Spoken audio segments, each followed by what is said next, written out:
વિશ્વ યોગ દિવસની ઉજવણી સ્ટેચ્યુ ઓફ યુનિટી ખાતે કરવામાં આવી હતી। વિધાનસભાના ઉપાધ્યક્ષ પુર્ણેશ મોદીની હાજરીમાં ઉજવવામાં આવ્યું હતું।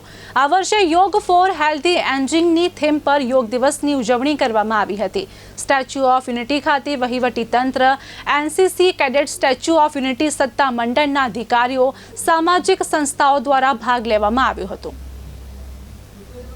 हाँ सर, आज 12मो विश्व योग दिवस स्टेच्यू ऑफ यूनिटी खाते मनावવામાં આવશે।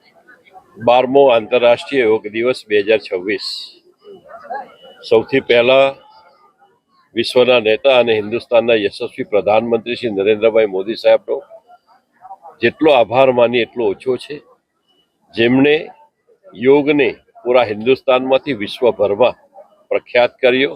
સમગ્ર વિશ્વ આજે યોગમય બન્યું છે, ત્યારે ફરીથી એક વખત નરેન્દ્રભાઈ મોદી સાહેબને લાખ લાખ અભિનંદન।